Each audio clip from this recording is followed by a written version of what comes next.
This is an area here of chalk downland that I've had to manage very carefully to get back as it should be. About 30 years ago, this was completely covered in scrub and rough grass, and in fact we'd lost most of the key species, or perhaps they weren't growing here, but they were in the seed bank. So I had to recreate conditions, the right conditions, so that they could grow and prosper. And I mean, today it's spectacular.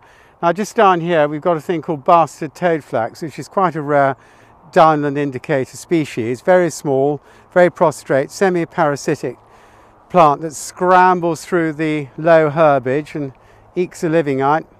Latin name Thesium, because it was incorporated in the garland that Theseus was given by Ariadne after he killed the Minotaur. It's quite extraordinary, really. I can't think how that ever came to be, but there we are. Wild thyme here, and rock rose, and lots of cowslips. Cowslip is a food plant of the Duke of Burgundy fritillary, which does occur on this site. We manage it for that. Try and encourage cowslips to grow underneath thorn bushes in the shade, which is what the Duke likes. Yes, the Duke of Burgundy fritillary is a very rare, fast declining species because of loss of habitat. So here I try and make sure by throwing cowslip seed under this scrub here that they're growing in the shadow of hawthorn bushes, which is precisely the conditions that the Duke needs. Now as we wander down, we'll see there's lots and lots of Birdsfoot Trefoil. This is dropwort here, another chalk downland species. Birdsfoot Trefoil, food plant of the 5-spot burnet, the 6-spot burnet, and the narrow bordered 5-spot burnet, all of which occur here in great numbers, apart from this year, because of course these appalling conditions we've had. Lots of smaller micromoths here. Not flowering yet, but this is knapweed, which is a very important plant for summer, for the butterflies, summer butterflies, you know, meadow browns, ringlets and things like that. Very good nectar source. Salad burnet, a typical plant of the chalk downland here. Quite attractive, little red baubles. Hoary plantain, another typical plant of chalk downland.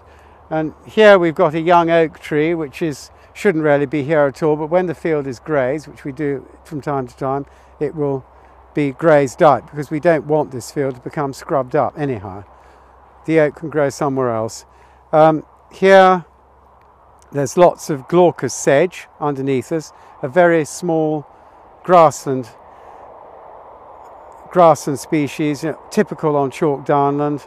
Very small, very uncompetitive grass. You only get it growing in very poor conditions. And again, a chalk downland indicator species.